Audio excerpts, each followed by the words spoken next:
రాబోతున్న 4 సంవత్సరాలలో ఒక విశేషమైనటువంటి ప్రయత్నం మనం చేయాలి. అది గుర్తుంచుకోండి.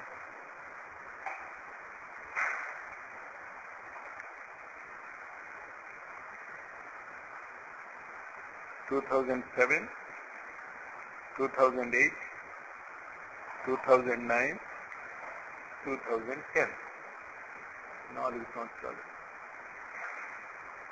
ఇది చాలా జాగ్రత్తగా మనసులో గుర్తుపెట్టుకోండి. ఇంకా మీ ఇంటి పరిస్థితులు ఎలా ఉన్నాయి నాకన్నా. నాకు అనుకూలంగా ఉంటే చేస్తాను, కుదరదు. అనుకూలంగా ఏమి ఉండవు. అనుకూలంగా లేదు కనుకే ఈ ప్రయత్నాలన్నీ చేస్తున్నాం మనం.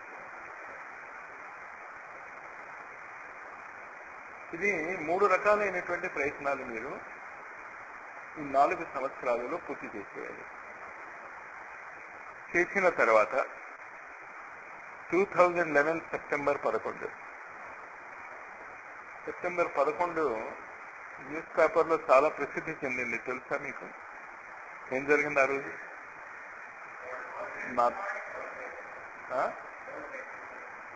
ఎగిరిపోయింది.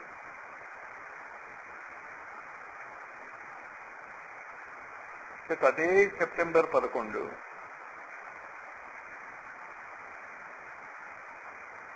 11వ సంవత్సరం 2000లో 11వ సంవత్సరం మనం ఏదైనా చేయగలిగితే చేయగలుగుతాం.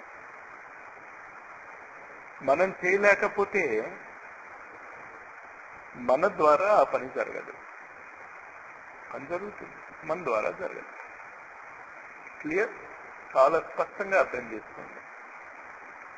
నేను ఆధ్యాత్మికత గురించి మాట్లాడటం లేదు, దేవుడి గురించి మాట్లాడటం లేదు, ధర్మం గురించి మాట్లాడటం లేదు.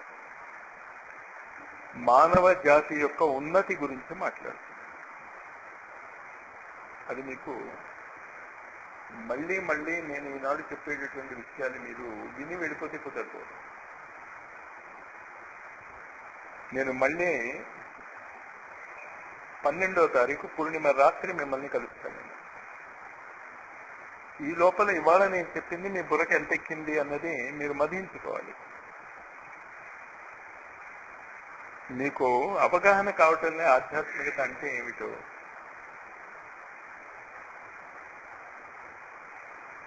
మొట్టమొదటి మార్పు మన ఆలోచన విధానంలో రావాలి. మనకి ఆలోచించటం చేత కావటం లేదు. బానిస బ్రతుకులు బతుకుతూ బానిసత్వ పోకడలు అలవాటైపోయిన మనకి బానిసత్వము లేకుండా జీవించటం ఎలా అనేది పూర్తిగా మర్చిపోయాను. మీరు అనుకుంటున్నారు మీరు స్వాతంత్రం ఉందని. మీకు ఏ స్వాతంత్రం లేదు. భావ స్వాతంత్రం కూడా లేదు. మీకు దమ్ము లేదు. మీకు నచ్చింది నాకు నచ్చింది అని చెప్పుకోవటానికి ఉందా? దమ్ముందా మీకు? పక్కవాడు ఏమనుకుంటాడు? మనకెందుకు లేదు.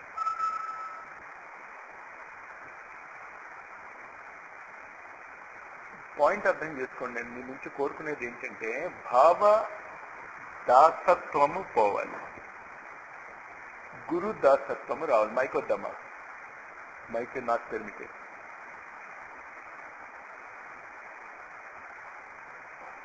ముందు మీ ఆలోచన విధానంలో స్వాతంత్రం రావాలి.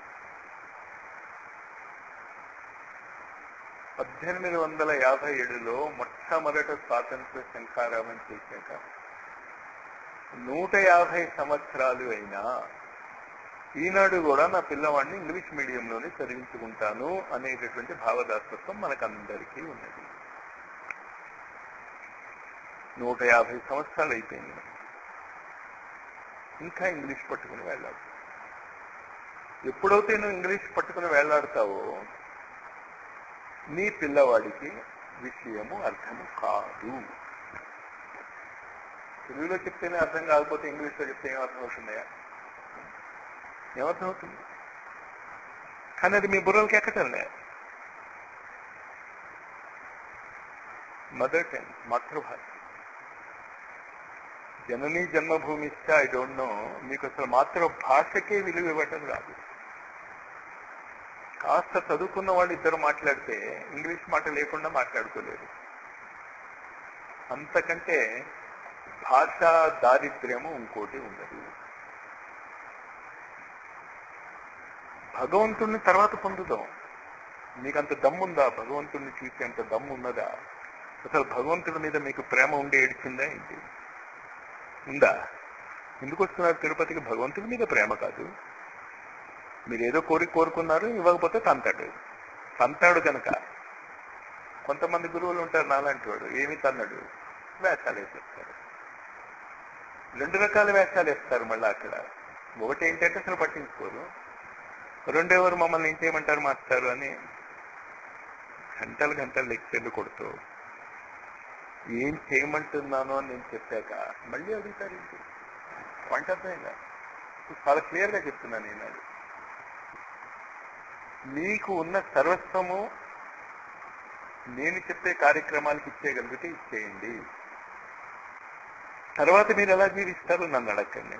నాకు తెలియదు మీరు ఎలా జీవిస్తారు, మీ కర్మ అది. నన్ను అడగొద్దు మీరు. నాకు నా గురువు మీద నమ్మకం ఉంది, నేను జీవిస్తున్నాను. మీకు మీ గురువు మీద నమ్మకం ఉందో లేదో నాకు తెలియదు. ఉంది మాస్టారు అనకండి, అబద్ధాలు మాత్రం చెప్పకండి, మిమ్మల్ని మీరు మోసగించుకోకండి. భావదారిద్ర్యం గురించి చెప్తున్నాను నేను. మీకు భగవంతుడు అక్కర్లే, భగవంతుణ్ణి మీ సేవకులుగా మీరు చూసుకుంటున్నారు. ముందు ఆ భగవంతుణ్ణి మీ సేవకులుగా చూసుకునేటటువంటి విచిత్రమైనటువంటి అసహ్యకరమైనటువంటి ఆలోచనల నుంచి బయటపడండి. నా వాళ్ళతో నేను చెప్తున్నాను, కోరుకోవద్దంటే నాకు టైం లేదు, పాయింట్ అర్థమవుతుంది. కానీ మీకు 2 పాయింట్స్ నేను ఎప్పుడూ చెప్తూనే ఉన్నా. మీకు నమ్మకం ఉంటే నాకు ఫోన్ చేసి ఎవడు ఫోన్ ఎత్తినా మీ పాయింట్ చెప్పేసుకుంటే జరిగిపోవచ్చు. నేను గ్యారంటీ ఏమిటండి, జరగవచ్చు. మాస్టర్తోనే మాట్లాడాలని ఇంకా మీరు ఒక పిచ్చి వేషాలు వేస్తున్నారు. టైం ఉండాలిగా మాస్టర్కి. మీరు చేయరు, నన్ను చేయనివ్వరు. అంటే అమ్మ తట్టదు, తర్వాత ఏం చేస్తుంది, అడుక్కు తిననివ్వదు అన్నట్టుంది నా పరిస్థితి. మీరు చెయ్యరు, నన్ను చేసుకునేవారు. పాయింట్ అర్థమవుతుంది ఏం చెప్తున్నాను. మొట్టమొదట మీకు మీ మాతృభాష మీద, మీరు పుట్టినటువంటి ఆ తెలుగు గడ్డ మీద ప్రేమ ముందు డెవలప్ చేసుకోండి. తర్వాత భగవంతుడి సంగతి ఆలోచిస్తాం. ముక్కలు అయిపోతూ ఉంటే రాష్ట్రము అది చాలా గొప్పది అనుకుంటున్నారుగా. పాలిటిక్స్ గురించి నేను మాట్లాడటం లేదు, నాకు పాలిటిక్స్ రాదు. నాకు తెలిసింది ఏంటంటే నా అమ్మ ముక్కలవుతోంది, నాకు అర్థమవుతోంది. అది అఖండ భారతం అవ్వాలి అనేటటువంటి మానసిక స్థితి ఉండవలసినటువంటి ఆధ్యాత్మిక ప్రవృత్తిలో స్వార్థభూయిష్టమైనటువంటి ముక్కలుగా జరగగలగటము అనేటటువంటి పరిస్థితి రావటం ఉన్నదే. మరి నాకు చాలా బాధ కలిగజేస్తుంది. నాకు తెలియదు మీరు బాధపడుతున్నారు లేదు, I don't know what you are feeling. కానీ బాధపడాలి. మరి బాధ ఉంది మాస్టర్, ఏం చేయాలి?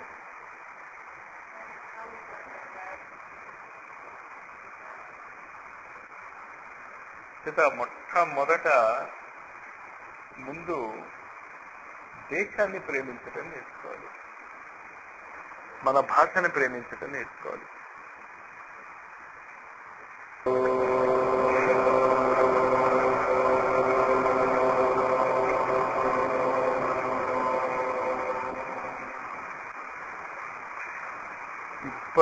ఇవాళ నేను మీకు చెప్పబోయేటటువంటి ఆ విషయాలను మీరు మంథనం చేసి, మంథన సముద్ర మంథన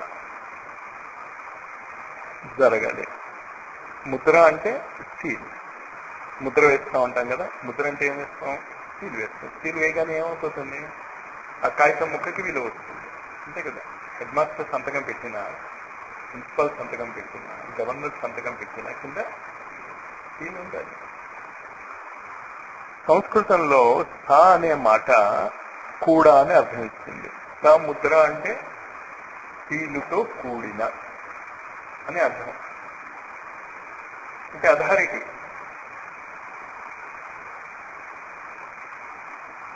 ఈ అథారిటీ మనం 3 రకాలుగా సంపాదించుకోబోతున్నాం. ఇందులో మొదటిది ఏం చెప్పాను, ముందు దేశాన్ని ప్రేమించడం నేర్చుకోండి, కుటుంబాన్ని ప్రేమించడం నేర్చుకోండి, సమాజాన్ని ప్రేమించడం నేర్చుకోండి. ఈనాడు ఉన్న సమాజం ఎలా ఉంది? టీవీ చూస్తూ ఉంటాను నేను, తన భార్య తల నరికేసి నేను చంపేశానని తీసుకొచ్చి పడేస్తున్నాడు ఒకడు. చూసారా టీవీలో? విన్నారా కనీసం ఈ సంఘటన? ఏంటంటే చంపేశానండి అన్న. ఇంకోడు ఏం చేశాడు, నన్ను ప్రేమించావా నువ్వు? కావచ్చు. ఇంకోడేంటి, టీచరు నేను పెళ్లి చేసుకుంటానని చెప్పి పెళ్లి చేసుకోలేదు. టీవీలో జరుగుతుంది అదే కదా. అంటే మీ ఉద్దేశం ఏంటది? మీకు వర్తించదనా? మీరు ఆ సమాజంలో లేరనా మీ ఉద్దేశం? సిగ్గు వేయాలి కదా అలాంటి సమాజంలో ఉంటుంది. మీకు సిగ్గు ఎందుకు వేయటం లేదు అంటే అసలు మీరు మానవులుగా జీవించటం లేదు. మీరు కోపం తెచ్చుకుంటే తెచ్చుకోండి, ఐ డోంట్ కేర్. నాకున్నది 3-4 సంవత్సరాలే కనుక మీకు నచ్చేటట్టు నేను మాట్లాడినా. నేను చెప్పింది ఉచితం అనిపిస్తే, ఇది సిగ్గుపడవలసినటువంటి విషయం అనిపిస్తే దానికి ప్రత్యామ్నాయంగా మీరు ఏం చేయాలి అన్నది ఆలోచించాలి. మీ వరకు వచ్చేంత వరకు ఆగదు. సమాజంలో కుళ్ళు వచ్చేసింది, మాట్లాడితే చంపేసుకుంటున్నారు. ప్రతి చోట అంతే కదా ఫ్యాక్షనిజం. విజయవాడలోనే 2 ఆడపిల్లల్ని చంపించారు, ఎందుకంటే నన్ను ప్రేమించటం లేదు. ఇంతే కదా కేసు పెట్టారు. అవును, కేసు పెట్టి ఏంటిగా? What nonsense. ప్రేమ అంటే అదా? ప్రేమ అంటే నువ్వు ప్రేమించకపోతే చంపేస్తావా, లేకపోతే ప్రేమించేవాడికి ఇష్టమైంది చేస్తావా? ఏం చేయాలి చెప్పు? ప్రేమిస్తే అంటే అర్థం ఏంటి? ఇష్టమైంది చేయాలి. ఇంకట నీకు ఎవడి మీద అయితే ప్రేమ ఉన్నదో వాళ్ళకి ఇష్టం లేనిది నువ్వు చేయకూడదు. నువ్వు బలవంతం చేస్తే ప్రేమ ఎలా అవుతుంది? పంటతో అలాంటి సమాజంలో జీవిస్తూ మీరు భగవంతుడి గురించి యాచన ఏ మొహం పెట్టు చేస్తారు? పాయింట్ అర్థమవుతుందా? సిగ్గుపడవలసినటువంటి విషయం మనకు సిగ్గే పట్టం లేదు. Indian dogs are not allowed. భారతీయ కుక్కలు రానివ్వము అని నోటీస్ బోర్డు ఉంది జపాన్లో. తెలుసా మీకు అసలు? మరి సిగ్గుపడాలా వద్దా? మరి సిగ్గుపడితే ఏం చేయాలి?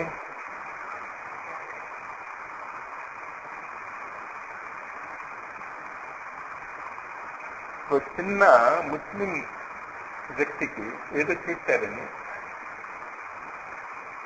మంట మండిపోయింది. డెన్మార్క్ మంట మండిపోయింది. మన ధర్మ గురువులు జైల్లో పెట్టినా మనకి మంట మండటం లేదు. ఇంక ఏ మొహం పెట్టుకుని మీరు భగవంతుడి దగ్గరికి వెళ్తారు? నీకు ధర్మం మార్గంలో చెప్పగలిగేటటువంటి వ్యక్తికి నువ్వు గౌరవం ఇవ్వకపోతే, నీ టీచర్ని ఎవడైనా తిట్టాడు అనుకోండి, మీరు విని ఊరుకున్నారంటే అసలు ఆ టీచర్ దగ్గర విద్య నేర్చుకునే అర్హత లేదు మీకు, కాదా? దీనికి అంతటికీ ఏకైక కారణం ఏంటంటే ప్రేమ లేదు, దేశ ప్రేమ లేదు. చెప్పుకోవాలంటే సిగరెట్ తాగటం అలవాటు లేదు. మొదటిసారి తాగుతాడు, కళ్ళమని నీళ్ళు వస్తాయి, దగ్గుతాడు. తర్వాత వదలరా బాబు చస్తామంటే వదలరా. ఏం చేశాడు? సిగరెట్ మీద అలవాటు తెచ్చుకుంటాడు. దేశ ప్రేమని మనం అలా అలవాటు చెయ్యాలి. చెయ్యాలి అంటే చేసుకోవాలి. నీకే అలవాటు లేకపోతే ఇంకోటి చెప్తే వింటాడేంటి? ఇక మొదటి లక్షణం. ఈ దేశ ప్రేమలో అనేక స్థాయిలు ఉన్నాయి. భాగవతంలో కృష్ణుడు కుటుంబం కోసం వ్యక్తిని బలి ఇచ్చేయి అన్నాడు. వాటి అర్థమవుతుంది నేను చెప్తాను. మీకు అర్థం అవ్వకపోతే అర్థం చేసుకోండి. ఇంకేదంటే నేను ఎంత గొప్పగా చెప్పాను అన్నది ఇంపార్టెంట్ కాదు, మీరు ఎంత బాగా అర్థం చేసుకున్నారు అన్నది ఇంపార్టెంట్. మననం చేసుకోండి. తర్వాత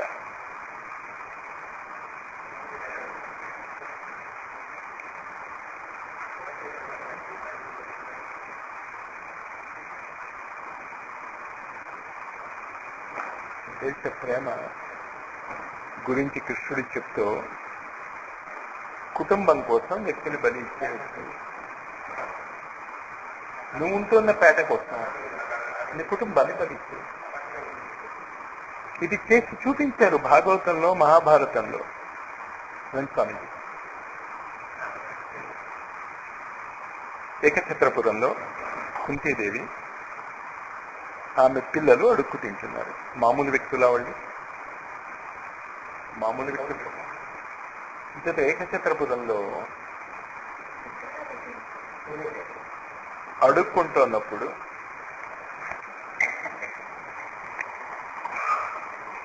ఒక కుటుంబం యొక్క అరుగు మీద వసతి ఇచ్చారు. ఎవరికి?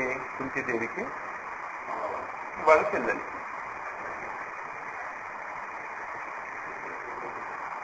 ఆ దేశపు ఆచారం మీకు తెలుసు కదా. రాజు బకాసురుడితో ఒక ఒప్పందానికి వచ్చాడు. బాబు, నువ్వు నన్ను చంపుకు తినకు, నా ప్రజల్ని చంపుకు తినకు.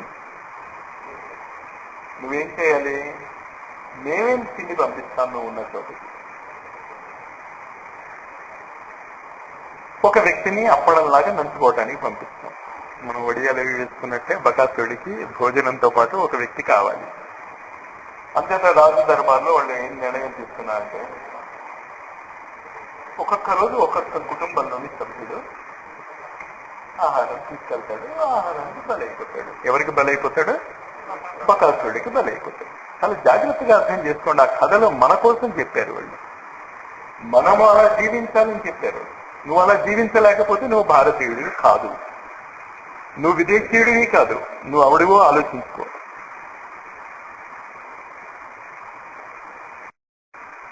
ఆశ్చర్యవత్ పశ్యతి కచ్చిదేన ఆశ్చర్యవత్ వదతి తదైవ చాన్య ఆశ్చర్యవచ్చైవ మన్యశృణోతి శ్రుత్వాప్యేనం వేదన చేయవతి. ఆశ్చర్యంగా వింటారుట. ఆహా, అలా జరిగిందా? కొంతమంది ఏదైనా మ్యాజిక్ జరిగింది అనుకోండి, ఫోటోలో విభూతి రావటం, లేకపోతే క్యాన్సర్ రోగం ఉన్నవాడికి క్యాన్సర్ నివారణ అయిపోవటం,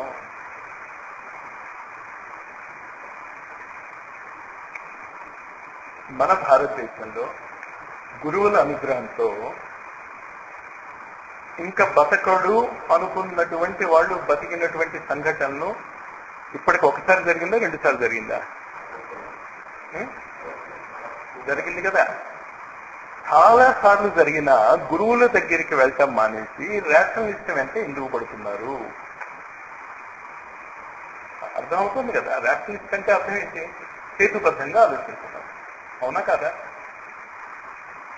హేతుబద్ధంగా నువ్వు ఆలోచిస్తే వీడు చనిపోతాడు అని చెప్పినటువంటి వ్యక్తి ఒకసారి కాదు, 2 సార్లు కాదు, యుగ యుగాలుగా అనేక వందల సంవత్సరాల బట్టి గురువుల యొక్క అనుగ్రహంతో వాడు బతుకుతున్నాడు అంటే మీ పిల్లల్ని గురువుల దగ్గరికి తీసుకెళ్లి వాళ్ళ మార్గంలోకి పెట్టకుండా ఈ అడుక్కు తినే చదువులు చదివిస్తున్నటువంటి మిమ్మల్ని ఏమనాలి? మిమ్మల్ని మీరు విశ్లేషణ చేసుకోవాలి. నా దగ్గరికి వచ్చి ఇదంతా చెప్పిన తర్వాత మాస్టర్ మా పిల్లవాడికి బాగా చదిగా రావాలని నన్నే అడుగుతాడు. ఒక పక్క నేను తిడుతూ ఉంటే అది అంటే అర్థమవుతుందా? గురువుల్ని మనం అర్థం చేసుకోలే, గురువుల్ని మనం ఉపయోగించుకుంటున్నాం. వాళ్ళ ప్రేమ వల్ల వాళ్ళు ఉపయోగపడుతున్నారు. మీకు తెలియక కాదు మన వేస్తాలు వాళ్ళకి తెలుసు మనం ఎలాంటి వాళ్ళం. కానీ మన అబ్బాయి తప్పులు చేస్తుంటే మనం ఏం చేస్తాం? గంటేస్తాం. ఇంకా తప్పు చేసేవాడి మీద ప్రేమ ఎక్కువ ఉంటుందిట. మరి తల్లులకి తెలియాలి అది ఎద్దరైతే. ఎన్నిసార్లు వింటారు మీరు? ఎన్నిసార్లు చెప్పమంటారు? పాయింట్ అర్థమవుతుందా? ఏకఛత్రపురంలో కుంతీదేవి పాండవులు ఒక ఇంటి అరుగు మీద ఉన్నప్పుడు, ఆ ఇంటికి సమస్య వచ్చినప్పుడు ఏం చేసింది కుంతీదేవి?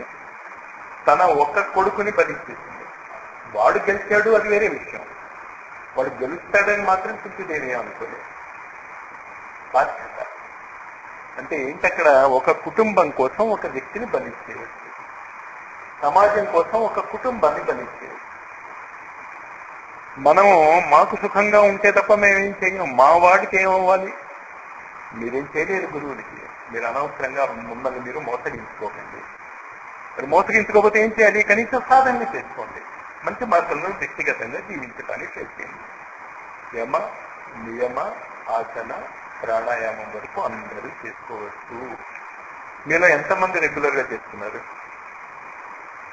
2, 3. ఎన్నాళ్ళు బట్టి చెప్తున్నాను నేను? ఇవాళ చెప్పానా? నిన్న చెప్పానా? నిన్న ఏదో చెప్పానా? ఇది ఆసనాలు ప్రాణాయామాలు లాంటివి ఏదైనా చేస్తామని మొన్న చెప్పానా? కొన్ని సంవత్సరాలు బట్టి చెప్తున్నాను నేను కదా. మరి కొన్ని సంవత్సరాలు బట్టి చెప్తూ ఉంటే మీకు ఉపయోగపడేది మీరు చేసుకోలేదు. సమాజానికి ఉపయోగపడేటటువంటి వ్యక్తిగతమైనటువంటి త్యాగాలు చేసే దమ్ము లేదు. మీరు గురువులకి ఏం చేయగలరు? ఏమీ చేయలేదు. ముందు అదే అర్థం చేసుకోండి. గురువు దగ్గర మీరు చాలా త్యాగాలు చేయాలి. మాట్లాడటం కాదు, గురువుకి దండం పెట్టేస్తాం. దండం పెట్టేసి గురువుల దగ్గర వాళ్ళ అనుగ్రహంతో వాళ్ళ ప్రేమతో మీ సమస్యలు నివారించుకోండి. ఏమీ తప్పులేదు, ఏమీ తప్పులేదు. తల్లి తండ్రిని అలా ఇంకెవరిని అడుగుతాం? అడగొద్దు నేను అంటాను. కానీ గురువుని అడుక్కునే స్థితిలోనే ఇంకా ఉన్నామే మనం ఇన్నేళ్ళైనా, అది తప్పు. 1 class 2 class 3 class 10 class okay. ఇంకా పుట్టిన దగ్గర నుంచి చచ్చేంత వరకు, దాని తర్వాత మన పిల్లల పిల్లలు కూడా ఆ గురువుని అడుక్కునేటటువంటి పరంపరే ఉండటం తప్ప అసలు ఆ గురువు మానవ సమాజానికి ఏమి చేశాడు? ఎందుకు ఆ గురువుని మనం ఇప్పటికి కూడా పూజిస్తున్నాం? ఆయన సశరీరంగా లేడు. మరి ఆయన పేరు మీద మొత్తం భారతదేశంలో ఎన్ని ఆశ్రమాలు నడుస్తున్నాయి? ఎందుకు నడుస్తున్నాయి? ఇలాంటి వాళ్ళమైనా మనం ఇలాంటి వాళ్ళమైనా మన తప్పులు మనకి తెలియాలమ్మా.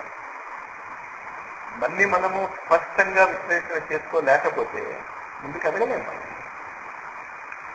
ఫస్ట్ కండిషన్ ఏంటి? ఆసన ప్రాణాయామాలు. ద్వితీయమ నియమాలు. మానసికమైనటువంటి పరిపక్వత లేనిదే ఆసన ప్రాణాయామాలు ఉపయోగపడవు మీకు. ఇప్పుడు పిచ్చి ఎక్సర్సైజ్ లాగా చేయిస్తున్నారు, తప్పది. భారతీయులకి తప్పది, విదేశీయులకి కాదు. విదేశీయులు కరెక్ట్, వాళ్ళు దాన్ని ఎక్సర్సైజ్ లాగా చేసుకుంటున్నారు, ఓకే. రోగ నివారణకు ఉపయోగించుకుంటున్నారు, ఓకే. విదేశీయులు ఓకే. భారతీయుల యొక్క సంస్కారం ఇంకా చాలా గొప్పది.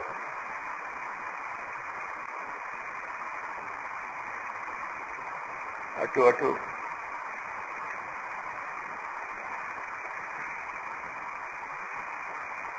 పాయింట్ అర్థమవుతుందా? మననం చేసుకోండి. వారం రోజులు మననం చేసుకోవాలంటే ఇది ఆచరణలో పెట్టుకోవాలి. ఆచరణలో పెట్టకుండా నేను ఎంత గొప్పగా చెప్పినా, మీరు ఎంతగా చప్పట్లు కొట్టినా దొందుకి దొందే, ఏమీ లాభం. సీరియస్నెస్ తెలుసుకోండి. ఇంకా ఫస్ట్ పాయింట్ నేను మీ నుంచి కోరుకునేది ఏంటి అంటే, మన ఆసన ప్రాణాయామాలు విరివిగా మీ కుటుంబ సభ్యులలో చేయించండి. నా పిల్లవాడికి ఆరోగ్యం కావాలండి అంటేనే తప్ప ఆసన ప్రాణాయామాలు ఎందుకు చేయించండి మీ పిల్లల చేత? మీకు నమ్మకం లేదా ఆసన ప్రాణాయామాలు మంచివని? నమ్మకం ఉంటే చేయించండి. వినరండి.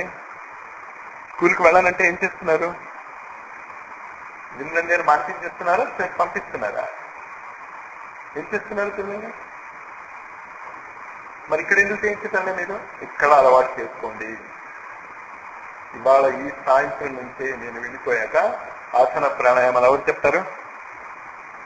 చూసుకో బాధ్యతగా. కానీ ఆశ్రమ నియమాలలో పాల్గొంటూ, అది పద్ధతి.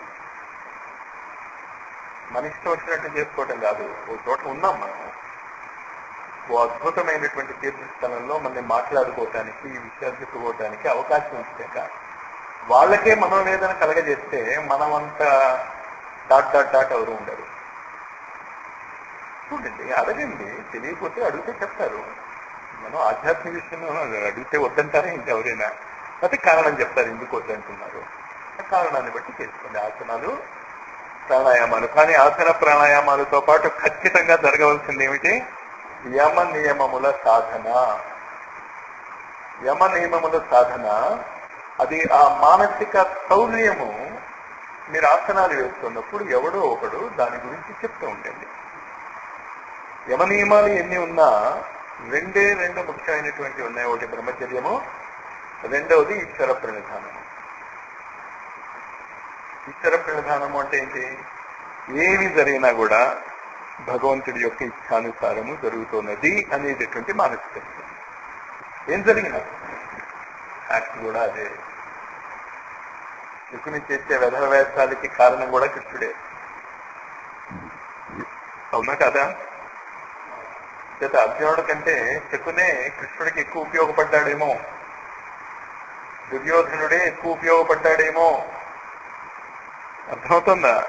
ఇంతటి ఏది జరిగినా జరుగుతున్నది ఈశ్వర ప్రణిధానం. ఈశ్వర ప్రణిధానం అంటే ఏమిటి? ఈ విషయం తెలియదు. ఏది జరుగుతున్నా అది కరెక్టే అనేటటువంటిది నువ్వు నేర్పాలి వాళ్ళకి. ఆ మానసిక స్థితిలోకి తీసుకెళ్ళాలి. అర్థమవుతుంది అందరికీ? మన వాళ్ళు ఇది అర్థమైన వాళ్ళు ఎంతమంది ఉన్నారు? చేతులు ఎత్తండి. అది చెప్పండి అందరికీ. ఈశ్వర ప్రణిధానం సమర్పణ.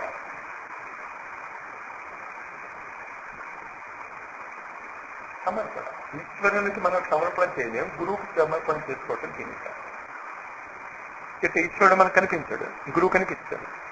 ప్లస్ గురువులో ఉన్నటువంటి పెద్ద గొప్పతనం ఏంటంటే ఆ దేశకాల పరిస్థితులకు అనుగుణ్యమైనటువంటివి చెప్తాడు. ఓ ఎప్పుడో ఏదో యుగన్నాడు రాసినటువంటి వేదాలు ఈనాడు ఎందుకు విలువ కోల్పోయాయంటే ఆ దేశకాల పరిస్థితులకి అవి ఓకే, మార్చుకోవాలి. ఇప్పుడు ఎలక్ట్రిసిటీ ఫ్యారడే కనిపెట్టాడు, నియమం కరెక్ట్. కానీ ఫ్యారడే టైంలో ఉన్నటువంటి రేడియో ఇప్పుడు లేదు. ఇప్పుడు మీ చేతిలోకి వచ్చిన మొబైల్. సిద్ధాంతం అదే. వేదాలు కరెక్ట్, వేదాలలో చెప్పబడినటువంటి సిద్ధాంతాలు కరెక్ట్. ఆ సిద్ధాంతాలు ఈ దేశకాల పరిస్థితులకి ఎలాగ వినియోగించుకోవాలి అని చెప్పేది గురువులు. మనకి తెలియదు, మనకంత జ్ఞానం లేదు. వాళ్ళు తపస్సు చేసి సిద్ధి పొంది సాధన చేసి నాయన వేదాలలో చెప్పినటువంటి వాటికి ఈనాడు నువ్వు ఇలా జీవించాలి. అర్థమవుతుంది కదా? కొంచెం ఆ భావం తెచ్చుకోండి, తాదాత్మ్యం తెచ్చుకోండి. గురువు యొక్క ఆరతికి వెళ్ళినప్పుడు గురువులో లీనమైపోండి. తినే కూర్చుంటే ఇప్పుడు క్లాస్లో బాడీ ప్రజెంట్, మైండ్ యాబ్సెంట్. శరీరం ఉంటుంది క్లాస్లో, మైండ్ ఎక్కడ ఉంటుంది? పోకరీ సినిమాకి టికెట్ ఎలా వస్తుంది? లేకపోతే బంగారమా ఎంత సినిమా ఇట్లేదో వస్తుంది. అది ఆలోచిస్తేట. గుంటూరులో ఒక వ్యక్తి నాతో చెప్పాడు, మాస్టరు ఫస్ట్ డే ఫస్ట్ షోకి వెళ్ళానండి, మీ పేరు తెలుసుకున్నాను, టికెట్ ఇచ్చుకున్నాను. నా కర్మ అనుకున్నాను. అంటే first day first show ticket ఎక్కి నా పేరు ఉపయోగపడిందంటే అర్థమవుతుందా? అసలు గురువుని దేనికి ఉపయోగించుకోవాలో కూడా తెలియనటువంటి దద్దమ్మకున్నారు. నీకు టికెట్ దొరకపోతే ఏమైపోతుంది? దానికి గురువు పేరు కావాలా? కరెక్ట్ చేసుకోండి. ఎప్పుడు పట్టి అప్పుడు గురునామాన్ని ఉపయోగించాలి. మీరు కరెక్ట్ గా గురునామాన్ని ఉపయోగించుకోగలిగితే అసలు మీకు ఏ భగవంతుడు అక్కర్లేదు, ఏ భగవంతుడు అక్కర్లేదు. కానీ ఇలా వాడతాం. హైదరాబాద్ లో ఉన్నాను, ఒక ఆమె చెప్పింది, మాస్టర్ ఆటో దొరకకపోతే మీ పేరు చెప్పుకుంటామండి. ఆటో అంటే ఏంటన్నమాట? ఇంట్లో నౌకరికి చెప్తాను, ఆటో తీసుకురా, నువ్వు ఆ పని నాతో చేయిస్తున్నావు అని అర్థం కాదా? మీకు అర్థం అవ్వాలి. మీ మానసిక స్థితి ఏమిటి? మీ భక్తి కాదు అది. ప్రాణం పోతున్నప్పుడు ఎప్పుడు పిలిచాడు ఈ గజరాజు? మొదటే పిలవలే. 1000 సంవత్సరాలు పోరాడిన తర్వాత, ఇంకా ఓపిక లేదు, నశించిపోయింది అన్న తర్వాత పిలిచాడు. ఇక్కడ టీవీ చూస్తూ పిలుస్తాడు. కుర్రాడు ఇంకా రాలేదండి గురువుగారు, మా కుర్రాడు ఇంకా రాలేదండి, ఇంటి నుంచి ఏమైపోయాడు. వీడికి వెళ్ళి బయట వెళ్ళి కనుక్కునే ఓపిక కూడా లేదు. గురువు చూసుకోవాలి అంటే గురువు అవడనమాట. అందుకే అలా ఉన్నారు మీ జీవితాలు కూడా. ప్రాణం పోయేటటువంటి పరిస్థితుల్లో, కంట్రోల్ తప్పినటువంటి పరిస్థితుల్లో గురువుని పిలవటం అనేటటువంటిది అలవాటు చేసుకోండి. చూడండి గురువు ఎలా పలుకుతాడు. ఇప్పుడు పిలవాలో అర్థమైంది కదా? అది ఈశ్వర ప్రణిధానము అంటే అది చెప్తూ ఉండండి. ప్రవాసన మీద వేస్తారు కదా, అప్పుడు చెప్పండి ఈశ్వర ప్రణిధానం అంటే ఇది. అది 10 సార్లు చెప్తే బుర్రకెక్కుతుంది. బ్రహ్మచర్యము అంటే భౌతికమైనటువంటి బ్రహ్మచర్యం తప్పదు. అది లేనివాడు ఆధ్యాత్మిక జగతికి ఉపయోగపడడు. అసలు అది మర్చిపోండి. కానీ అక్కడికి మాత్రమే బ్రహ్మచర్యం ఆగదు. దాని తర్వాత ఎక్కడికి వెళ్ళాలి? అన్ని చోట్ల బ్రహ్మని చూడాలి.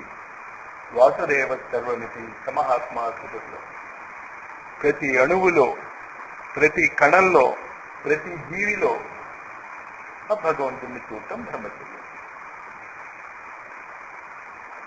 ఇది యమ నియమాలలో మోస్ట్ ఇంపార్టెంట్. ఇంకా తర్వాత చెప్పుకుంటూనే ఉండాలి మీరు. రెండే చెప్పారు మాస్టర్, నేను ఎన్నని చెప్తాను ఒక గంటలో మీకు టూకీగా చెప్తున్నాను. ఆసన ప్రాణాయామాలు యమ నియమాలతో పాటు ఆసనంలో ఉన్నప్పుడు యమ నియమాల గురించి చెప్తూ ఉంది. రాసేస్తూ నోటుకొచ్చినట్టు చెప్పడం కాదమ్మా, రాసుకోవాలి. క్లియర్? ఇది 12వ తారీఖు రాత్రి నేను చూస్తాను. నేను మీకు ఈ మధ్య నేను ఇంకా మీకు కనిపించని వాళ్ళ తర్వాత 12వ తారీఖు ఇవి మీరు ఆచరించే కదా, వచ్చిన ఎందుకు నేను మీరు కూర్చోటం. Very clear? అర్థమవుతుంది కదా? యమ నియమ ఆసన ప్రాణాయామాలు వ్యక్తిగతంగా అద్భుతంగా ఈ వారం రోజుల్లో మీరు నేర్చేసుకోండి. ఎందుకంటే మీకు అందరికీ వస్తుంది. ఆచరణ లోపం ఉంది, ఈ ఆచరణని సవరించుకోండి. మాకు వీలు పడదు మాస్టారు మీతో మాట్లాడటానికి, నాకు ఇంకా వీలు పట్టడం లేదు అన్నది మీకు అర్థమైతే ఇంక నీకు కాలానికి నేను మాట్లాడటం కావాలనే మానేశాను. ఎందుకమ్మా మీతో మాట్లాడుతాను, నేను ఇంత స్పష్టంగా చెప్పాక ఇంక ఈ పని మీరు చేసుకోవాలి. రెండోది ఏం చెప్తున్నాను నేను మీకు? ప్రేమ, దేశ ప్రేమ. దేశాన్ని ప్రేమించలేనటువంటి వాడు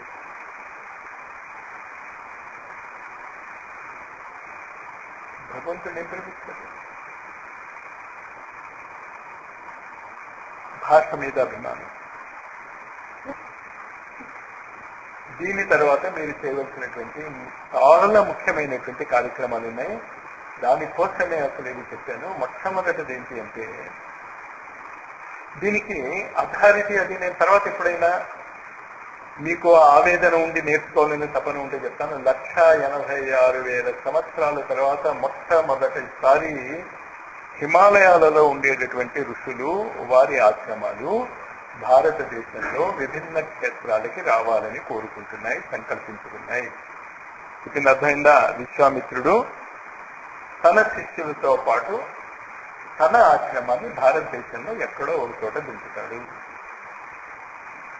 గ్యారంటీగా ఈ 4 ఏళ్లలో జరిగేది మీకు చెప్తున్నాను నేను. ఇప్పుడు ఈ హత్యలు అవి ఎలా పడుతున్నాయో అలాగే మీరు టీవీలో చూస్తారు, ఎదుగో విశ్వామిత్రుడు యొక్క ఆశ్రమం ఫలానా చోట ఉందని. కానీ విశ్వామిత్రుడు ఆశ్రమానికి దానికి ఇలా పెట్టి వెళ్ళలేదు. అర్హత సంపాదించుకోవాలి. వంట అర్థమైందా? గురువుల యొక్క ఆశ్రమాలు భూమి మీద ఆవిర్భవించడానికి రెడీగా ఉన్నాయి. వాళ్ళు రెడీగా ఉన్నారు. రావణాసురుడు సంపూర్తి ఉంటున్నాడు, హిరణ్యకశిపుడు సంపూర్తి ఉంటున్నాడు. రాక్షసులు వేధిస్తున్నారు దేవతల్ని, మనుష్యుల్ని. ఎక్కడికి వెళ్తారు? విష్ణువు దగ్గరికి వెళ్ళారు. ఏమన్నాడు విష్ణువు? నేను రావటానికి రెడీగా ఉన్నాను బాబు, మీరు రెడీగా లేరు నన్ను తిప్పుకోవటానికి. అది అక్కడ వస్తుంది గొడవ. మనము రెడీగా ఉండాలి. ఆయనే వచ్చాడు. వస్తే ఎలాగో ఇప్పుడు విష్ణువు ప్రత్యక్షం అయ్యి ఇప్పుడు వస్తే మీరేం అడుగుతారు? మా అమ్మాయికి పెళ్లి చేసేయండి అని, లేకపోతే అది చేసేయండి అని అడుగుతారు తప్ప ప్రపంచం ఇంత లోపభూయిష్టంగా ఉంది, ప్రపంచానికి మీరు ఏమైనా చేస్తారని అడగటానికి మీలో ఎవరైనా సన్నిధుడై ఉన్నాడా? లేరు. అసలు మీరు అడగటమే చేత కదా అలాంటివి. అసలు మీకేం కావాలో మీకు తెలియదు. గబుక్కుని ప్రత్యక్షం అడిగితే మీరేం చెప్పలేరు. అసలు మీరేం అడగలేరు కూడా. మీరు అనుకుంటున్నారు అంతే, మేము అడగలేస్తాం. ఇంచేత క్లారిటీ లేదు. ఇప్పుడు నేను చాలా స్పష్టంగా మీకు చెప్తున్నాను. ఈ 3.5 సంవత్సరాలలో పృథ్వీ గ్రహం మీద ఖచ్చితంగా సప్త ఋషుల యొక్క ఆశ్రమాలు భౌతికంగా మన కళ్ళ ముందే రూపుదాలుస్తాయి. పూర్వకాలంలో ఎలాగైతే అనేక మంది వాళ్ళ రాజపుత్రులు కానీ వాళ్ళ పిల్లలు కానీ, రాజపుత్రులే కాదు, కృష్ణుడితో పాటు సుధాముడు చదివాడు, కుచేలుడు చదివాడు కదా, ఇద్దరు ఫ్రెండ్స్ కూడా.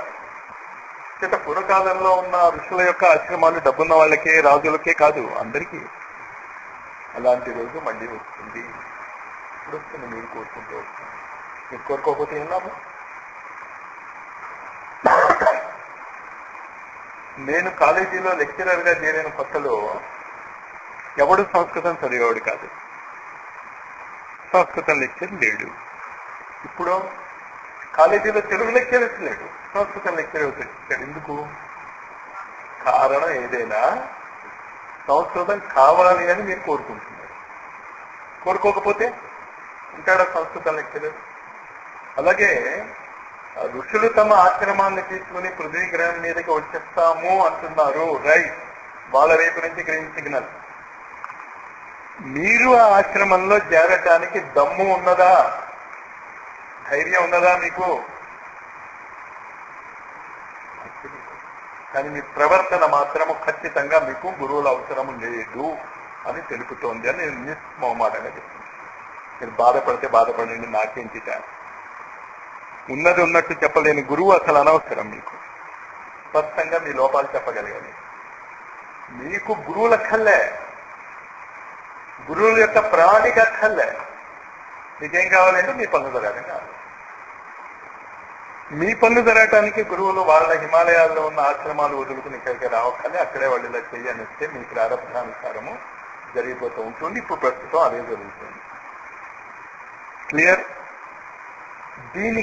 దేనికి గురువుల యొక్క ఆశ్రమము పృథ్వీ గ్రహం మీద ఎక్కడ దిగుతుంది? ఓ ఫ్యాక్టరీ కావాలంటే హంగర్ స్ట్రైక్ చేస్తాం కదా, మా ఏరియాలో రావాలంటే మా ఏరియాలో రావాలి.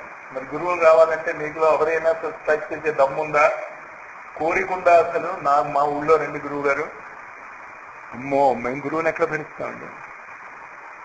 మీ పాపాలు మీ బాధలన్నీ మాత్రం గురువు భరించాలి. What is this nonsense? గురువు మీద మాకు చాలా ప్రేమ ఉందండి అని చెప్తారు. గురువు మీద కాదు ప్రేమ ఉండాల్సింది, గురువు యొక్క పని మీద ప్రేమ ఉండాలి. గురువు మీద ప్రేమ ఉంటే ప్రేమస్వరూపుడైనటువంటి వాడికి నీ ప్రేమ ఎందుకు కావాలా? వాడికి చాలా జాగ్రత్తగా అర్థం చేసుకోండి. దీని కొరకు ఒకే ఒక మార్గం ఉంది గురువుల అనుగ్రహం పొందటానికి, భాగవత పారాయణ, గురు చరిత్రల పారాయణ. ఇంకో మార్గం లేదు. అది రాయలేదు వ్యాసుడు. 4 వేదాలు క్రోడీకరించాడు. క్రోడీకరించాడంటే తెలుసు కదా, వేదాలు ఉన్నాయి అప్పుడు చాలా ముందు నుంచి. దాన్ని ఒక పద్ధతిగా నేర్పట్టి కొన్ని శిష్యులకు అందజేశాడు. ఉప పురాణాలు, స్మృతులు, గీతలు, మహాభారతం రాశాడు. సరే, ఆయన కంటే ముందు వాల్మీకి రామాయణం రాశాడు. ఇంత ఉన్నా కూడా వ్యాసుడికి ఒక ఆవేదన లోపల, నేను ఈ రోజు చెప్పలేకపోయాను, నేను ఈ రోజు చేయలేకపోయాను. ఇప్పుడు 4 రోజు చెప్పాడు, నువ్వు గురువు గురించి ఏమీ చెప్పలేదయ్యా. వేదాలు నేర్పేదెవడు? ధర్మాన్ని నేర్పేదెవడు? శాస్త్రాలను మనకి అవగాహన అయ్యేటట్టు చెప్పేది ఎవడు? వాడి గురించి నువ్వు రాయలే, గురువు గురించి నువ్వు చెప్పలే. అందుకు ఈ బాధ. రైట్ అన్నాడు భాగవతం గారు. ఆ భాగవతమే ప్రతి గురువు యొక్క చరిత్ర. ప్రతి గురువు యొక్క చరిత్ర, అది మీరు చాలా జాగ్రత్తగా అర్థం చేసుకోండి. కృష్ణుడి యొక్క చరిత్ర మాత్రమే కాదు, మీకు అవగాహన ఉండి దాన్ని చదువుకోగలిగితే మీకు తెలుస్తుంది. అది ప్రతి గురువు యొక్క చరిత్ర ఉన్నందులో. ప్రతి గురువుని, ఏ క్రైస్ట్ యొక్క చరిత్ర అక్కడ ఉంది, మొహమ్మద్ యొక్క చరిత్ర అక్కడ ఉంది. మీరు తీసి చదివితే తెలుస్తుంది మీకు.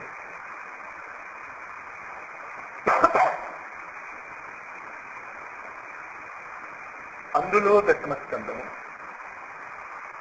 జగద్గురువు యొక్క అవతరణ యొక్క స్కందము, జగద్గురువు యొక్క కార్యక్రమాల స్కందం.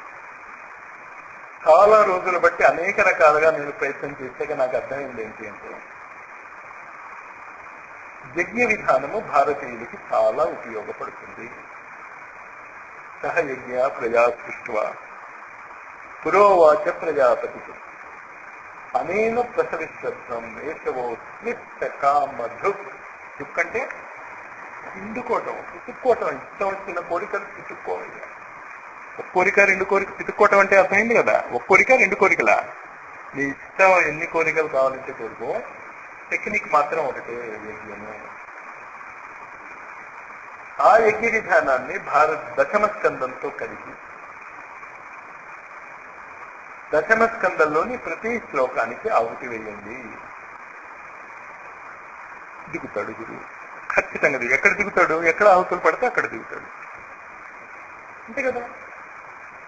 యజ్ఞంలోంచి వ్యక్తులు ఆవిర్భవిస్తారు, సంస్కారాలు ఆవిర్భవిస్తాయి. మనం నమ్మం అది. అంటే మన యొక్క సంస్కారాలని, మన యొక్క సంస్కృతిని, మన యొక్క శాస్త్రాలని మర్చిపోయాడు. అసంభవం అనిపిస్తుంది. మీకున్నటువంటి ఒక చిన్న సెల్తో ప్రపంచం అంతా నీ చేతిలో ఉందా లేదా? ఇప్పుడు ఎవరితోనే నువ్వు కాంటాక్ట్ చేసుకోవచ్చు. మరి యజ్ఞ విద్యతో ప్రపంచంలో ఉన్నటువంటి అన్ని శక్తుల్ని నువ్వు కాంటాక్ట్ చేసుకోవచ్చు అంటే ఎందుకు మీకు అర్థం అవుతుంది? ఎందుకంటే ప్రాక్టీస్ చెయ్యక చేస్తే వస్తుంది. నమ్మకం ఉన్నా లేకపోయినా. అందుకే నేనేం చెప్తున్నాను, నేను ఈ దశమ స్కంద పారాయణ, దశమ స్కంద ఆహుతులు ప్రతి ఊళ్ళో ఖచ్చితంగా ఓ సంవత్సరం పాటు రాత్రి పగలు జరగాలి. ఉంటేనే మీకు గురువుల మీద ఏదైనా ప్రేమ ఉందని అర్థం తప్ప నటించవద్దు నాతో. ఇంకా చేస్తే చేయండి, లేకపోతే వదిలేయండి. నాకు అనవసరం మీతో. మీరు చేయని వాళ్ళు నాకెందుకు? 48 ఉంటే ఒక ఊళ్ళో రోజుకు అరగంట కూర్చుంటే చాలు. 24 గంటలు ఎగ్గిన జరుగుతుంది. అంటే మీకు అరగంట టైం లేని వాళ్ళ మీరు? అంత గొప్ప వాళ్ళ మీరు? టీవీ చూడటానికి 3 గంటల టైం ఉంటుందే మీకు? పక్కింటి వాళ్ళతో, పక్కింటి వాళ్ళ గురించి చెప్పుకోవడానికి మీకు అసలు ఎంత టైము? ఆవేదన అర్థం చేసుకోండి, ఆ అవకాశాన్ని అర్థం చేసుకోండి. ఇక్కడ తిరుమలలో స్వయముగా శ్రీకృష్ణ స్వరూపుడైనటువంటి వెంకటేశ్వర స్వామి యొక్క స్థలంలో గోగర్భములో సాధన చేసినటువంటి గురువు ఆశ్రమంలో, గోగర్భం అనేది మీకు తర్వాత అర్థం అవుతుంది. ఆ మాటకి అర్థం ఏంటో ఇక్కడే ఉండవు మాటలు. గురువుల యొక్క జీవితంలో ఏది జరిగినా ప్రతి దానికి ఒక విలువ ఉంటుంది. అందుకని ఇక్కడ పెట్టింది. మన అదృష్టం ఒప్పుకున్నారు కూడా. కుదరదండి అన్నారుగా, కుదిరిందిగా. సరే బాగానే ఉంది. కుదిరితే మీరేం చేస్తున్నారు అని. ఇంతమంది మనం ఉన్నాం ఇక్కడ. ఒకళ్ళు ఒక అరగంట అక్కడ కూర్చున్నా అయిపోతుంది కదా, అంత టైం లేదా? ఇంకోటి ఏం చెప్పాను, ఇది అప్పుకు తెచ్చా భాగవతం తెలుగు అర్థం చెప్పింది. మీరేం చేస్తారంటే ఎప్పుడూ వీలున్న వాళ్ళు 3 4 యజ్ఞంలో మాత్రం ఎట్టి పరిస్థితుల్లో 2 కంటే ఎక్కువ కూర్చోవద్దు, తక్కువ కూర్చోవద్దు. 2 ఉండాలి, అంతకంటే ఎక్కువ వద్దు, చాలది. మిగతా వాళ్ళు మీరు ఒక టైం టేబుల్ వేసుకుని ఆ శ్లోకానికి అర్థం, శ్లోకాలు ఉన్నాయి కదా, శ్లోకానికి అర్థం తెలిస్తే ఇంకా బాగుంది. వీలవుతే హైదరాబాద్ లో వాళ్ళు ఏం చేశారు అంటే తెలుగు తాత్పర్యం కూడా చదివి అప్పుడు స్వాహ అన్నారు. సంస్కృత శ్లోకం చదవాల్సిందే, దాని తర్వాత తెలుగు తాత్పర్యం చదివేవారు. చదివేటప్పుడు స్వాహ అది అవసరం. ఎందుకంటే మనం ఏం చేస్తున్నామో తెలియాలి. మనకి తొందర ఏమీ లేదు. 24 గంటలు ఈ 7 రోజుల పాటు జరగాలి కనుక తాత్పర్యం చదివి వేస్తే చాలా మంచిది. అది కాదమ్మా, తెలుగు అర్థం, తెలుగు తాత్పర్యం ఉన్నది కొన్నాం కదా, దశమస్కందం. అర్థమైందా? ఇది 1 సంవత్సరం పాటు మొత్తం భారతదేశంలో జరగాలి. క్లియర్?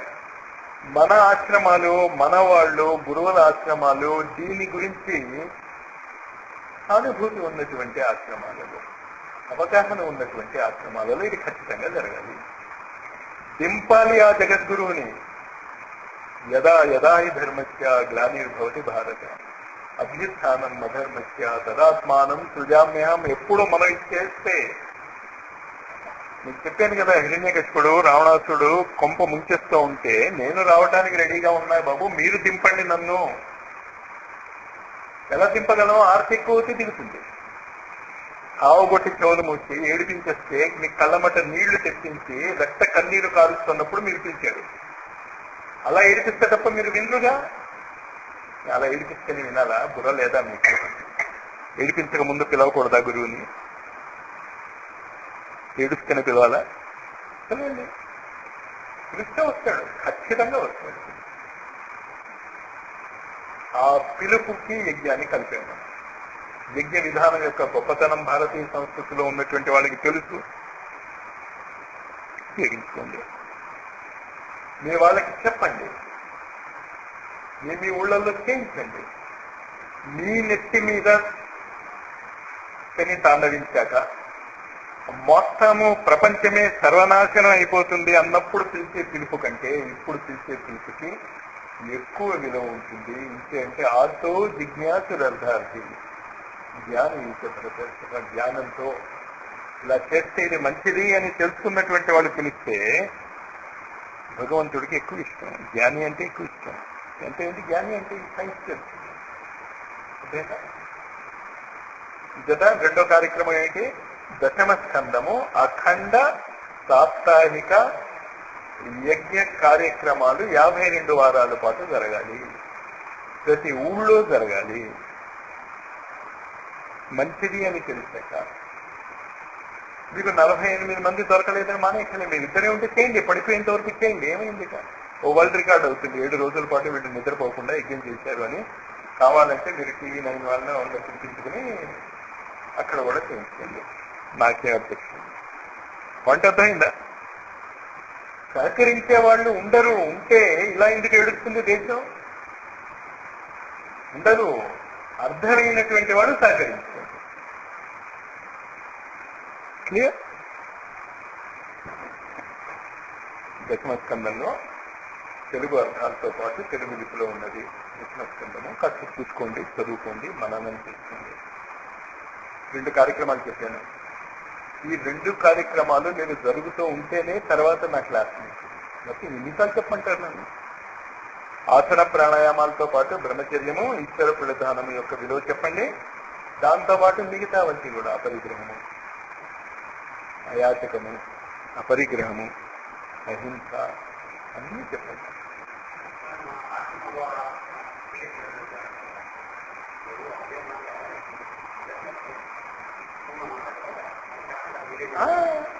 అంతేకమ్మా, మంచిది అన్నప్పుడు చెప్పచ్చు కదా.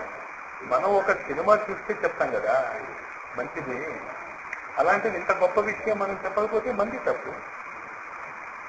చెప్పి చేయించుకోండి. ఇక్కడ చూడండి, లేదంటే మన వాళ్ళు ఎవరిని అడిగినా వస్తారని నా నమ్మకం. వెళ్తావా? ఇక్కడ ఎంతమంది ఉన్నారు మన వాళ్ళకి? అది చేతులు వచ్చండి. ఈ విధి విధానం తెలిసిన వాళ్ళు వీళ్ళలో ఎవరిని అడిగినా చెప్తారమ్మా. ఓకే, మీరు చేతి పూర్తిగా ఎత్తలేదు, మీరు మొహమాట పడితే ఎత్తారు. అంటే సగం చెప్పాలి సగం చెప్పకూడదని ఉందా మీకు? పూర్తిగా చెప్తారా? చేతి పూర్తిగా ఎత్తండి.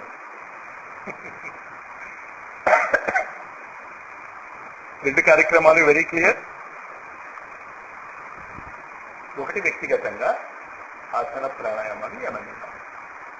రెండవది గురువుల యొక్క ఆర్తి అర్థం చేసుకోండి. ఈనాడు కనుక గురువులు ప్రజల మధ్యకి వచ్చి ఈ విషయం చెప్పకపోతే ఆధ్యాత్మికత లుప్తమైపోతుంది.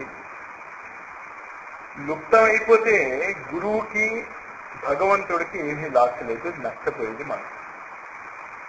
క్షిపా మజస్త్రం అశుభాన్ ఆసురీశ్వరి. వినవా? విసిరి పారేస్తానన్నాడు భగవద్గీత 16వ అధ్యాయంలో. ఆశ్రయంలో మనకంటే అసురులు ఎవరు లేదు. ఎక్కడో రాక్షసులు ఉంటారు అనుకోకండి. మా గురువు గారు ఈ విషయాల గురించి చెప్తూ హరిద్వార్లో, మీరు ఎప్పుడైనా రాక్షసుల్ని చూశారా అన్నారు. చూడలేదండి. చూపించారా అన్నారు. చూస్తే భయపడరు కదా అన్నారు. భయపడవండి, చూపించారు. రేపు బ్రష్ చేసుకుంటున్నప్పుడు మీకు అద్దంలో ఎవడు కనిపిస్తాడు చూడు, వాడికంటే పెద్ద రాక్షసుడు లేదయ్యా. బ్రష్ చేసుకుంటున్నప్పుడు ఎవరు మొహం చూస్తాను రోజు? మనమోనే. భగవంతుడు అనేటటువంటి ఒక అద్భుతమైనటువంటి వ్యక్తి ఉన్నాడు అన్నా కూడా ఆ భగవంతుడిని ఆశించకుండా ఇతరులను ఆశించేవాడు అసురుడు కాకేమవుతాడు? మీరేదో గొప్పవాళ్ళు అనుకోవద్దండి. మీరు అనేటటువంటి దాంట్లో నేను కూడా ఉన్నాను. అంతేత మాస్టారు మమ్మల్ని తిడతారు, మీరు పెద్ద గొప్ప, నేను అంతే బాబు. మనమే రాక్షసులం. భగవంతుడిని మర్చిపోయి భగవంతుడి కొరకు కాక మన కోసం జీవిస్తున్నామే రాక్షసు. భగవంతుడి కోసం జీవిస్తే ఇదే జీవితం. ఎవరి కోసం జీవిస్తున్నాం? మూడవ కార్యక్రమం ఒకటి చాలా జాగ్రత్తగా అర్థం చేసుకోండి. మూడు అర్థమవుతున్నాయి కదా. మొదటిది వ్యక్తిగతంగా, రెండవది సమాజపరంగా. ఇలాంటి పరిస్థితుల్ని రూపమాపటానికి గురువుల్ని దింపుకుందాం, గురువుల్ని అడుక్కుందాం. బాబు మాకు చేత కాదు, చేతులు వచ్చేసాం, నువ్వు వచ్చి రక్షించు. ఖచ్చితంగా రక్షిస్తాడు. ఎలా రక్షిస్తాడో, ఎన్ని చమత్కారాలు జరుగుతాయి. కంసుడి చెరసాలలో చేతులు కాళ్ళు కట్టేసిబడినటువంటి, జైలుకి తాళాలు వేసి ఉన్నటువంటి పరిస్థితుల్లో యమునా నది ఉప్పొంగి ప్రవహిస్తూ ఉంటే ఏం జరిగింది? అంతకంటే ఘోరమైన పరిస్థితుల్లో మనం వెళ్ళాం. మనకి చేతుల కాళ్ళు ఆడుతున్నాయి, మనం కావాల్సింది చేయగలం.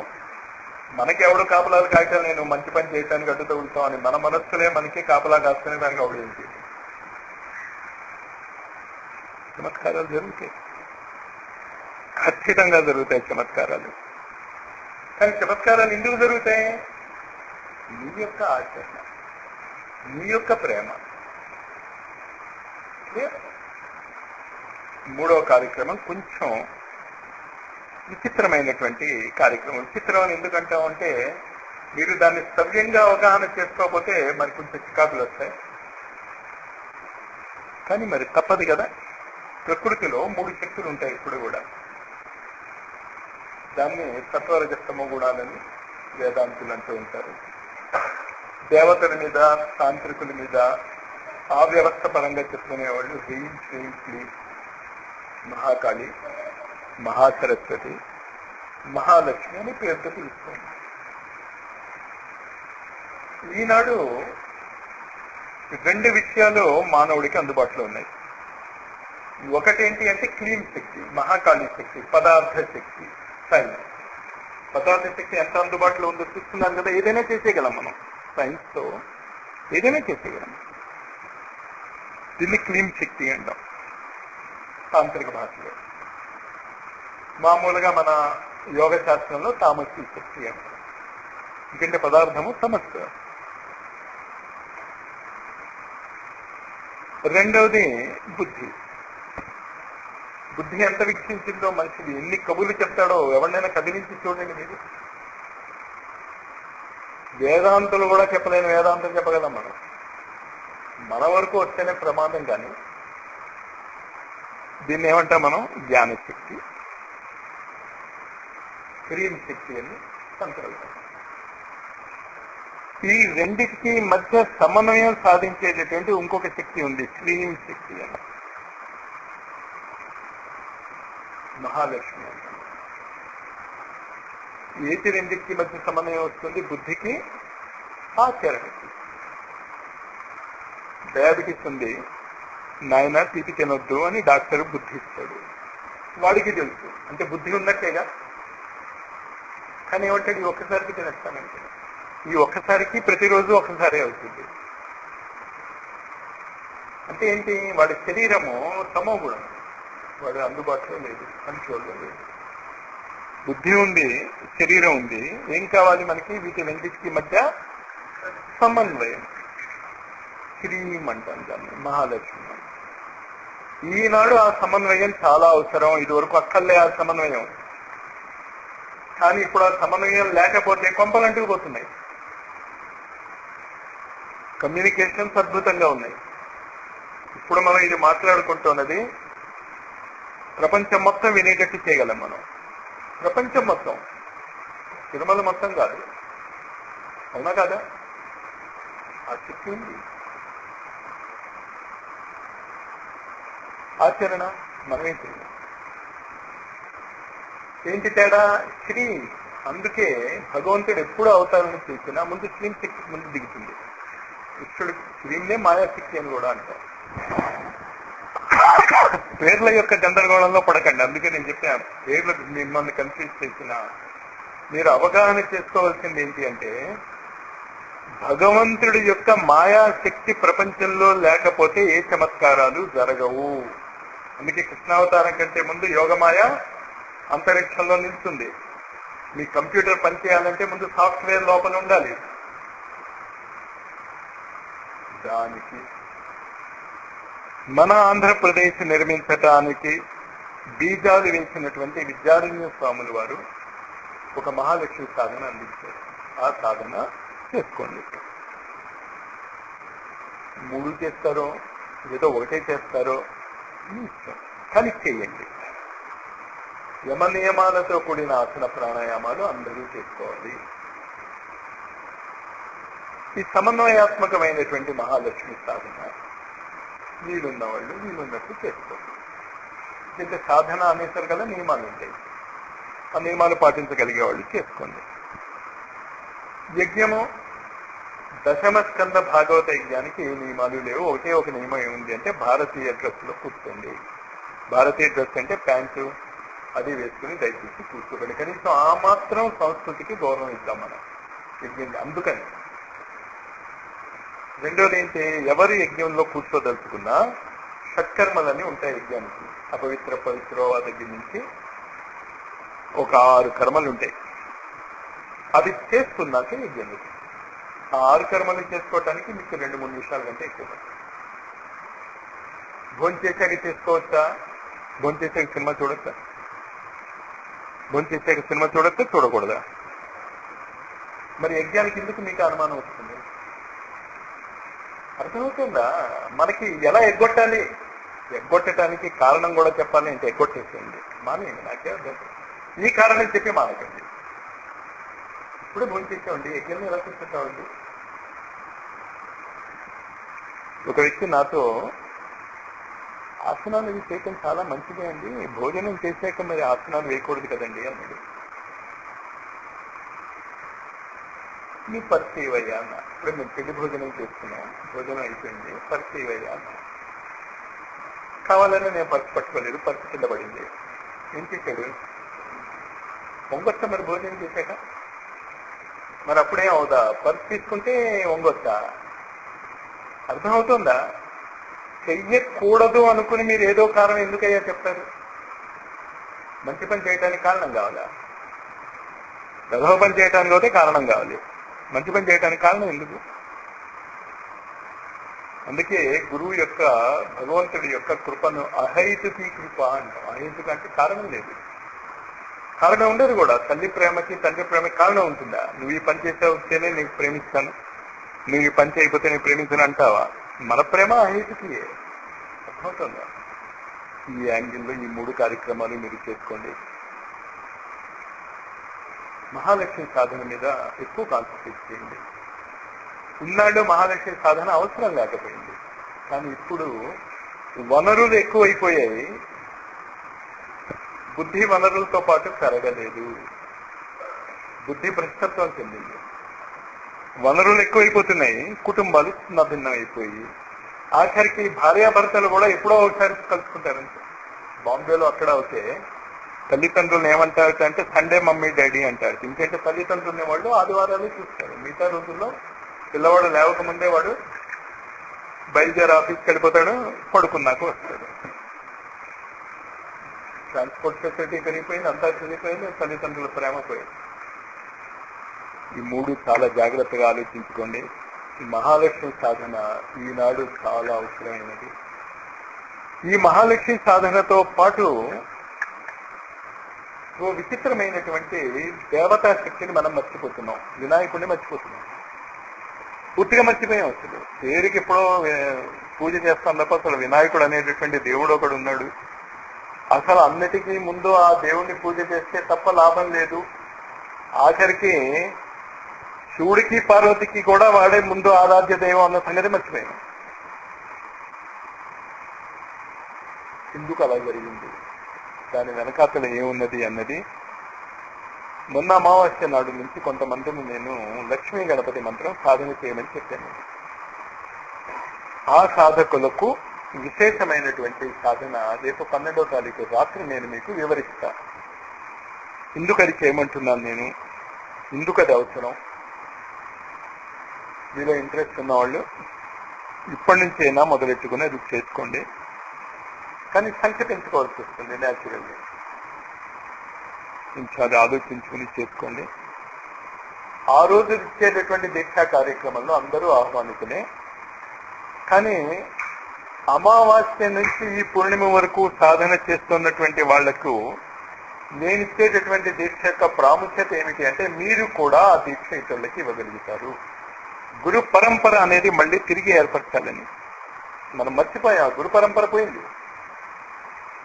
మళ్ళీ ఆ గురు పరంపరని ఒక లైన్ లో పెట్టడానికి తర్వాత మహర్షులే భూమి మీదకి దిగాక 4-5 సంవత్సరాల తర్వాత మన యొక్క ఈ కార్యక్రమాలకి వాళ్లే మార్గదర్శకులు అవుతారు. కానీ మీ యొక్క మార్గదర్శకత్వం కావాలి మాకు అనేటటువంటి యాచన మన కర్మల ద్వారా చూపిద్దాం. సరేనా?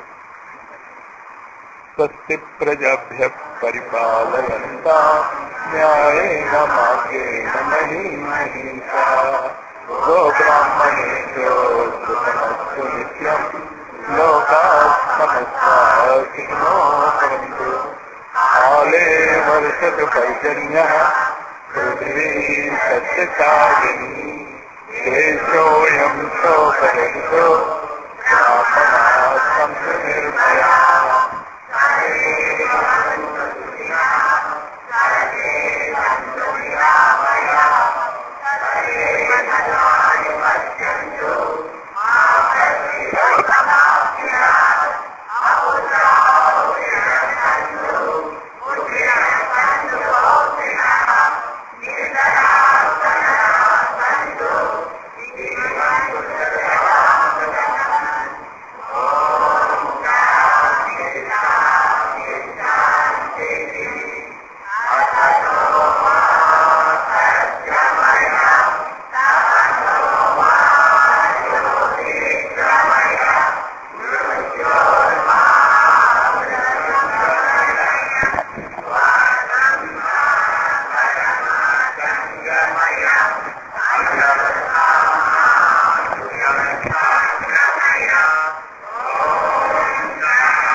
జై గురుదేవ్. నేను బయలుదేరగానే ఆసన ప్రాణాయామాలు స్పష్టంగా నేర్పు. ఇంకోటి ఏంటి, ఇక్కడ కార్యక్రమాలు ఏమున్నాయో ఆశ్రమంలో ఆ కార్యక్రమానికి మన వాళ్ళందరూ పాల్పంచుకోవాలి. గురువులందరూ ఒకటే.